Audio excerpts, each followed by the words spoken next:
우리가 살아갈 때 보면 무언가에 이끌려 살아가는 것을 우리는 느낍니다.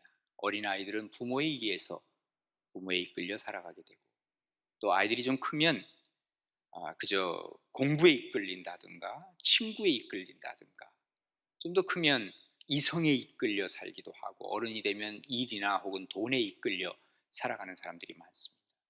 노인이 되면 뭐에 이끌리죠? 지팡이에 이끌려서 살기도 하죠.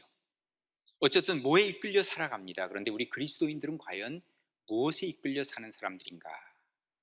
그리스도인들은 시작부터 마지막까지 성령의 인도하심, 성령에 이끌려 사는 사람들입니다. 마치 이스라엘 백성들이 출애굽하면서 구름기둥과 불기둥을 따라 다닌 것처럼, 우리는 성령께서 멈춰 서시면 우리도 멈춰서, 성령님이 진행하시면 우리도 진행하고, 그래서 성령님에 의해서 살아가는 사람들이 우리 바로 그리스도인이라. 그러면 성령께서 인도하시는 대로 살아가면 우리의 역사는 어떤 일들이 벌어지는가? 오늘 그것을 성경은 말씀해 주고 있습니다. 먼저 비전이 생각나기 시작합니다. 오늘 보면 17절에 보면 이렇게 기록을 하죠.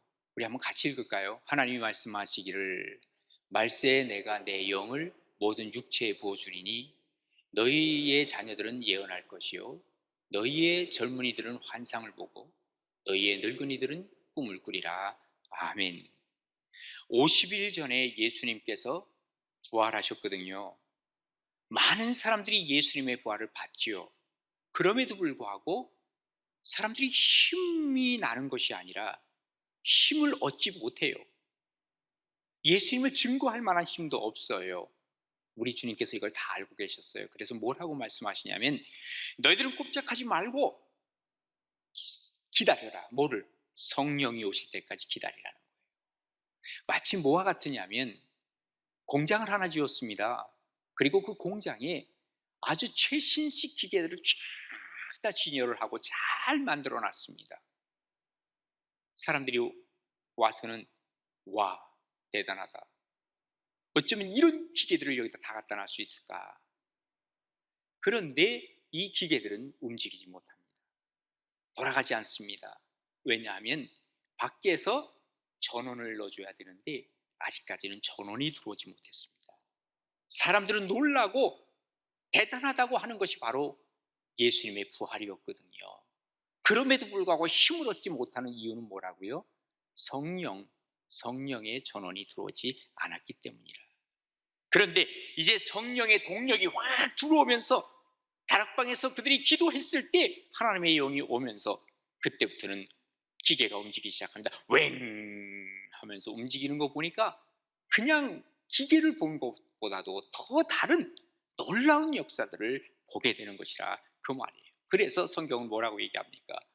오로지 성령이 너희에게 임하시면, 성령이 임하셔야 돼요. 그럼 뭐가 돼요? 권능, 파워가 생기고, 이 권능이 우리에게 권능을 받게 되고, 그때부터는 예루살렘으로부터 시작해서 온 유대와 사마리아 땅끝까지 이르러서 주님의 증인이 될 것이다 라고 말씀하고 계시는 거죠. 지금 120명의 사람들이 모여 있습니다. 뭘 받기 위해서? 성령 받기 위해서. 성령의 임재하심을 그들은 받고 나서는 막 방언을 얘기를 하기도 하고, 또 외국인이 얘기를 하는데 다 알아듣는 거예요. 와, 이게 도대체 무슨 일인가? 사람들도 깜짝 놀랐어요. 밖에서 한다는 말이 뭐라 그러냐면, 저 사람들 모여서 술 먹더니, 술이 뭐죠? 포도주, 성찬식 하더니 저 사람들 술에 취한 거야. 그렇게 얘기를 합니다. 술에 취한 것이 아니죠. 성령에 취한 것이죠. 그러니까 사도 베드로가 오늘 말씀을 통해서 하는 얘기예요. 야, 너희들이 우리가 술 취했다 그러지만 지금 몇 시냐? 지금 아침 9시라는 거예요. 성경에는 제3시라 그랬거든요. 유대인의 3시는, 유대인들은 6시부터 시작하거든요. 0시. 그러니까 우리 시간으로 하면 9시란 말이에요. 아침부터 술 먹는 사람이 어디 있냐? 우리가 술을 먹다니 술에 취한 게 아니야. 그러면서 구약 성경에 나오는 요에서를 지금 여기다 설명을 해주는 거예요. 자, 요에서에 뭐라고 써 있는 줄 아니? 그러면서 이 말씀을 하시기를, 내가 내 영을 육체에 부어줄 것이다. 그러면 너희의 자녀들은 예언을 할 것이고, 너희의 젊은이들은 환상을 볼 것이고, 너희의 늙은이들은 꿈을 꾸게 될 거야. 여기에 공통점이 있습니다. 환상, 예언, 환상, 꿈, 이거는 비전을 얘기를 하고 있습니다. 미래에 대한 것들을 여기서 얘기합니다. 성령 받으면 달라지는 것이 있는데, 영안이 열려서 그동안 보지 못했던 미래가 보여질 것이라고 하는 것을 얘기하고 있는 것입니다. 내일에 대한 꿈이 있다고 하는 것이 얼마나 귀합니까? 내일에 대한 꿈이 없는 사람은 사실은 불쌍한 사람입니다. 지금이 아무리 어렵고 힘들어도 비전이 있고 내일에 대한 꿈이 있으면 그 사람은 행복한 사람입니다. 비전이 있으면 지금의 삶의 이 태도와 자세가 완전히 달라집니다. 요셉을 보십시오. 그가 애굽에 끌려가 노예로 살 때에도, 또 누명을 쓸 때에도, 그리고 감옥에 있을 때에도 그는 당당했습니다. 이유가 뭘까요? 하나님이 그에게 주신 꿈이 있기 때문에 그런 거예요. 하나님이 주시는 이 비전을 가지고 있는 사람들, 성령 받은 사람이요, 성령 받게 되면 우리가 오늘날, 우리가 지금 현재 살아가는 이 순간에도 우리는 하나님을 바라볼 수 있다는 것입니다. 그런데 이 비전은 내가 만드는 것이 아닙니다. 하나님께서 주신 것을 보는 거예요. 그래서 비전이라 그러는 것입니다. 성령을 받으면 암울한 환경 속에서도 하나님이 우리에게 보여주시는 일이 있습니다. 앞에는 홍해바다가 있습니다. 뒤에는 애국 군대가 밀고 들어옵니다. 갈 길이 없습니다. 그럼에도 불구하고 하나님께서 열어주신 어떤 다른 길이 있을 것이라고 하는 믿음을 가지고 앞을 향해 나아가는 것입니다. 무기력했던 초대교회, 그러나 성령을 받고 나서는 이들은 달라졌습니다. 실패를 딛고 일어설 수 있는 힘, 이것이 내 속에는 없습니다. 밖에서부터 와야 됩니다. 그게 바로 성령께서 우리에게 주시는 힘과 능력이라고 얘기할 수 있습니다. 이 성령은 누구나 받을 수 있는 거예요. 그래서 오늘 성경은 뭐라 그러냐면, 어린아이들은 성령 받아 예언하고, 젊은이들은 성령 받아서 환상을 보고, 노인네들은 성령 받아서 꿈을 꾸게 된다는 거예요. 누구나 다 받을 수 있는 거예요. 그래서 우리가 하나님 앞에 기도할 때 120명의 문도가 기도했고, 그들이 다 성령을 받아서 뭐가 생겨요? 비전을 보고 능력을 얻게 되었다는 거예요. 그러면 그때부터는 나는 실패자가 아니라 하나님 앞에 승리하는 사람으로 설 수 있다는 것이죠. 용기가 생기는 거예요. 에스더가 말이죠, 내가 죽으면 죽으리라 하는 이 결단이 바로 성령께서 역사하실 때 일어난 결단이라고도 볼 수 있는 것입니다. 그전에는 길이 보이지 않았습니다. 답답했습니다.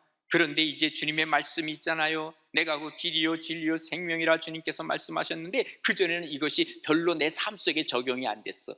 그런데 이제 성령 받고 나니까 길이 바로 여기로구나, 우리 주님께서 계시는 여기로구나 하는 것이 보이기 시작하고, 그때부터는 그 비전을 향해서 달려갈 길을 달려가는 것이죠. 그러기에 우리가 성령 받으면 가치관이 달라지는 것입니다.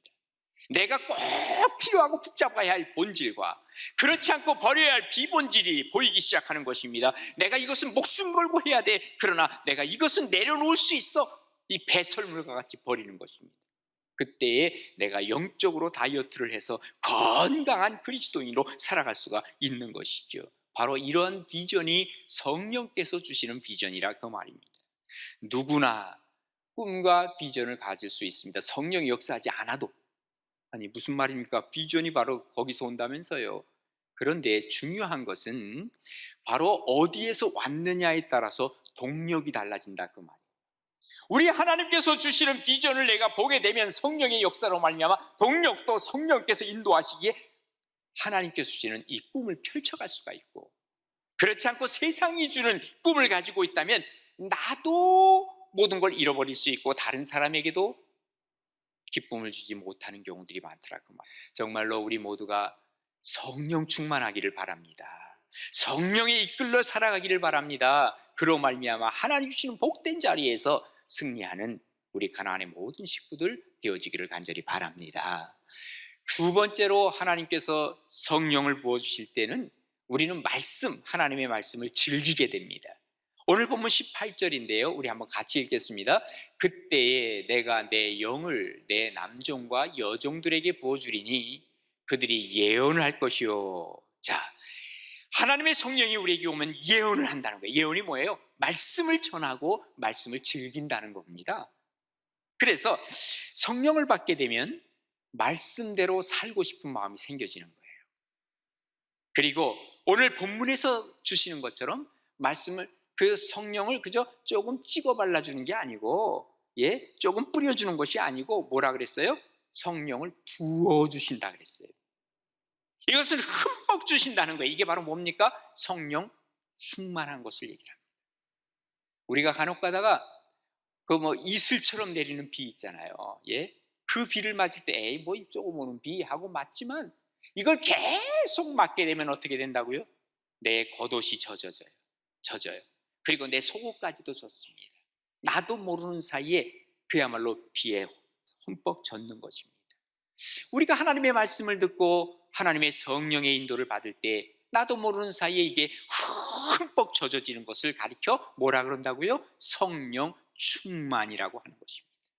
성령의 인도를 받되 성령 충만이 받기 시작하면 내 속에서 예수 그리스도의 영이 나오기 시작하고, 그리고 내 삶 속에서 진정한 즐거움이 무엇인지 하나님과의 관계 속에서 이것을 이루어가는 것을 우리는 경험을 하는 것입니다.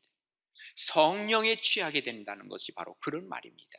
술에 취하면 우리가 정신이 혼미해질지 모르지만 성령에 취하게 되면 진리 속에 살기 때문에 우리의 인생을 그야말로 삶 속에서 즐기게 되는 것이죠. 성령 충만은 말씀 그대로 성령 충만입니다. 겨우겨우 살아가는 것이 아닙니다. 그것에 우리가 푹 잠겨서 기쁨으로, 그러기에 우리는 성령의 말씀을 늘 기다리게 되고 사모하게 되죠. 예수 믿기 전에는 내일 월요일 드라마가 뭐지? 주인공이 어떻게 됐지? 내일 이거 죽을까 살까? 아유, 저 사람들이 만날까 헤어질까? 그것 때문에 궁금해서 하던 사람들이 있었습니다. 아침에 일어나면 오늘 주식은 어떻게 됐지? 요즘 같으면 비트코인이 얼마나 올랐나? 이런 것들에 대해서 신경을 쓰고 기다렸습니다. 그게 바로 뭐냐면 우리가 관심을 어디에다 놓고 사느냐 하는 것이죠. 그런데 성령을 받고 나면 달라지는 것이 하나 있습니다. 뭐예요? 바로 말씀에 대한 관심이에요.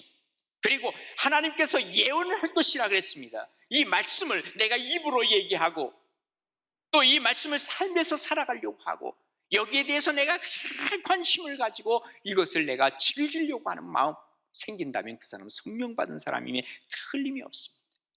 예레미야가 뭐라 그러냐면요, 말씀 증거하다 너무 힘드니까 나 이제 말씀 좀 그만 전할래 그랬습니다. 그런데 그가 하는 말이 예레미야 20장 9절에 보면 내가 다시는 여호와를 선포하지 아니하며 그의 이름을 말하지 아니하리라 하면 나의 마음이 불붙는 것 같아서 골수에 사무치니 답답하여 견딜 수가 없나이다.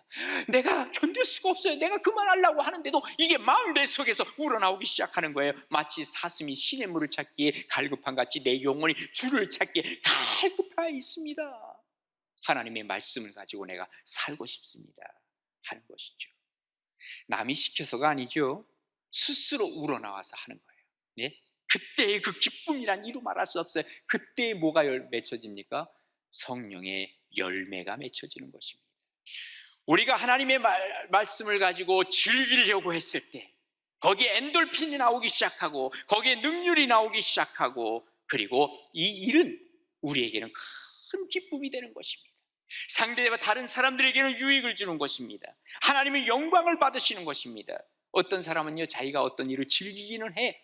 그런데 자기는 즐기는지 몰라도 다른 사람에게 유익을 주지 못하고 하나님께 영광이 되지 못하는 일이 있습니다. 예를 들면 나는 술 먹는 일을 나는 즐긴다는 거예요. 남들에게 사기치고 도둑질하는 거 내가 즐기는단 말이에요. 나는 마약하는 거 즐겨요. 그거는 자기는 즐기는지 몰라도 다른 사람에게 유익을 주지 않고 하나님의 영광을 가려울 수밖에 없다 그 말이에요. 근데 어떤 사람은 또 얘기합니다. 내가 이거는 즐기긴 하는데 도저히 끊을 수가 없어요. 맞아요. 끊을 수가 없으니까 계속 그 일을 하는 사람도 있어요. 어떡할까요? 이게 바로 반전이라는 거예요. 성령께서 거기에 임재하시기 시작하면 내가 할 수 없는 것을 하게 만들어 주시는 분이에요. 바로 하나님께서 하셔야 된다는 것이죠.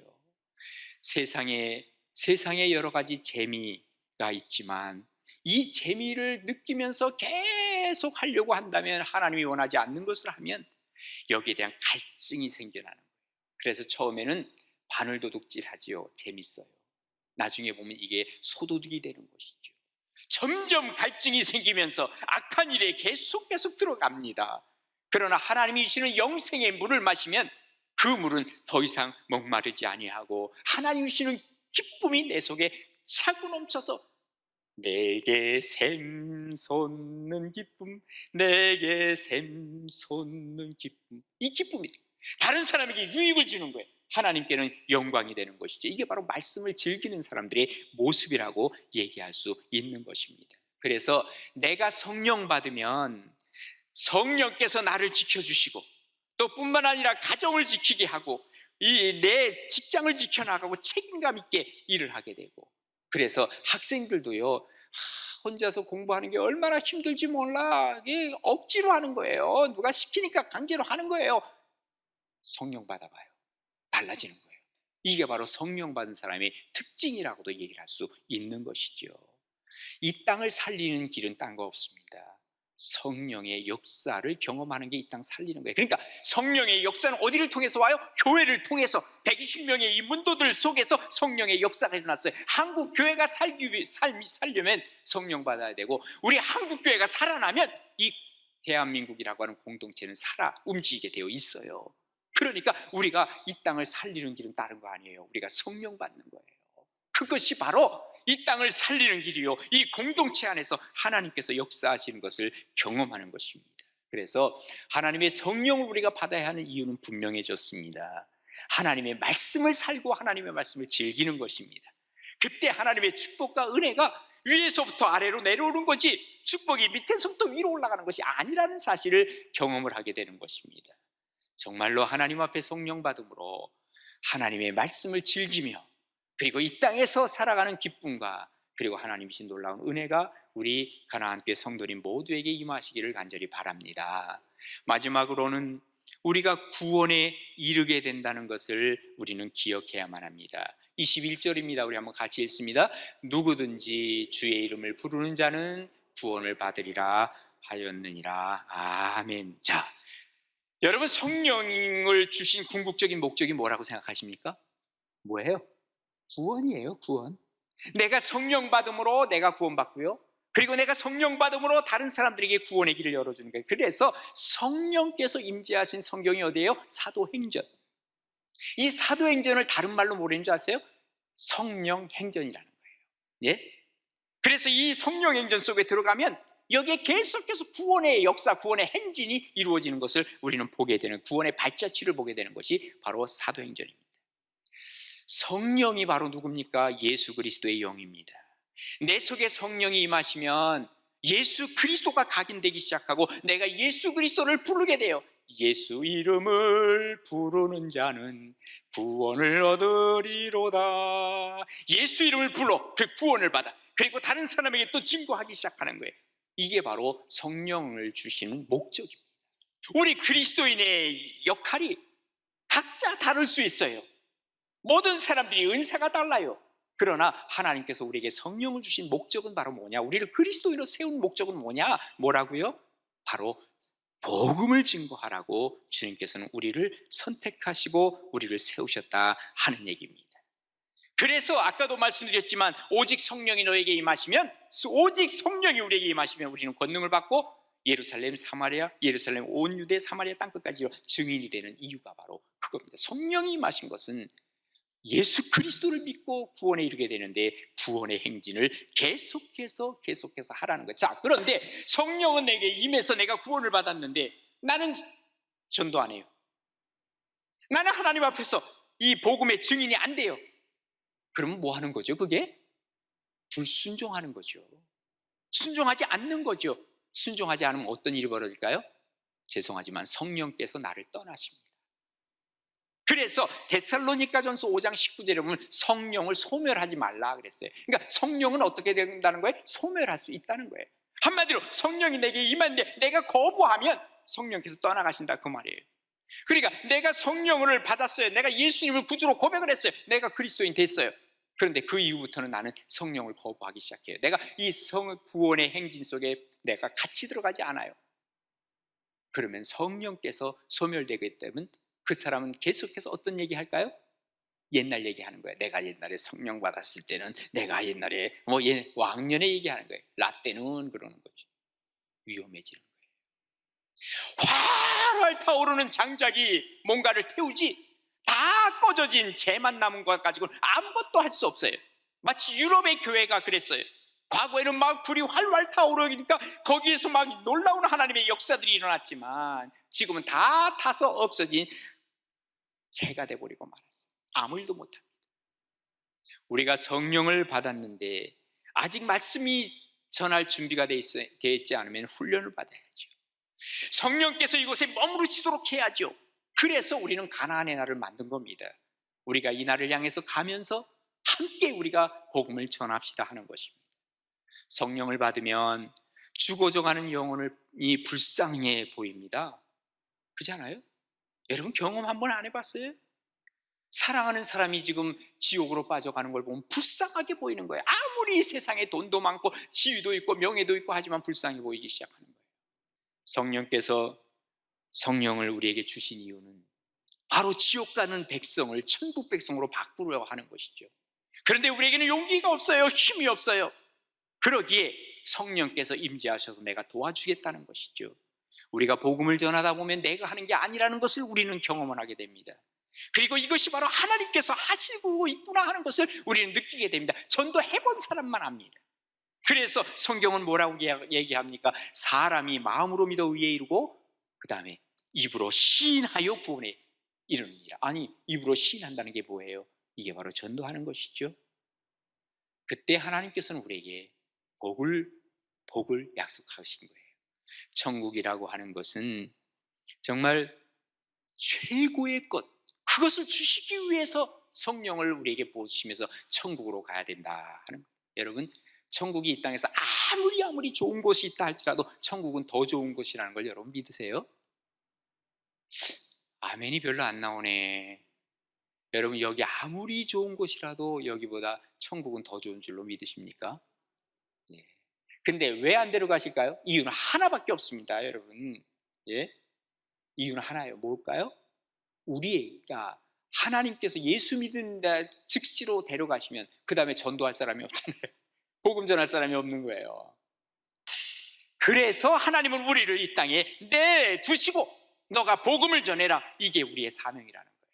그래서 성령을 부어주시고 성령으로 말미암아 구원의 행진에 참여하도록 하나님께서 우리에게 이 모든 일을 맡겨주셨다 그 말이에요. 그런데 혼자 하기 어려우니까 예수님 하시는 말씀이 요한복음 14장 18절에 뭐라 그러냐면 너희를 고아와 같이 내버려 두지 않겠다. 성령께서 함께 해주셔서 너를 도와주겠다고 얘기를 하는 거예요. 이게 바로 우리의 할 일이라 그 말이에요. 성령 받음으로 구원의 역사를 이루어야 합니다. 그래서 여러분 구원의 족보를 만들어야 돼요. 마치 고당 조만식 선생이 유영모 선생에게 복음을 전하고 그리고 유영모 선생이 남강 이승훈 선생에게, 남강 이승훈 선생이 도산 안창호, 이 화려한 이 영적 족보가 있잖아요. 얼마나 멋있어요. 김익두 목사님이 복음을 전했을 때 주기철 그 학생이 예수를 믿게 되고 여기도 역시 족보가 생겨나는 거예요. 예, 사도 바울이 복음을 전했더니 디모데가, 디도가, 그리고 오네시모가 예수를 믿어 족보가 생겨나는 거예요. 여러분의 족보는 뭐예요? 여러분은 끝나지 않았어요. 혹시 사도행전은 성령행전이라 그랬어요. 이 사도행전은 28장으로 끝납니다. 그런데 사실은 미완성입니다. 29장을 우리가 써나가야 돼요. 우리 가나안 교회가 사도행전 29장을 써야 하는데 그게 바로 가나안의 날, 6.20 가나안의 날, 이런 날들을 통해서 우리가 계속해서 성령 행전을 써나가야 된다 하는 것입니다. 여러분 무엇에 이끌려 사십니까? 성령 강림절입니다. 그 전까지는 몰랐어도 이제 성령 강림 이후에는 성령님께 이끌려 살아가는 복된 여러분 되시기를 바랍니다. 그래야 우리가 비전이 생겨납니다. 말씀을 즐기게 됩니다. 그리고 하나님의 구원의 역사를 이루기 위해서 구원의 행진 속에 같이 들어가게 되는 것입니다. 이런 은혜와 축복이 우리 가나안 교회에 넘쳐서 정말 성령이 충만한 교회, 이 땅을 살리는 교회 되어질 수 있기를 간절히 바랍니다.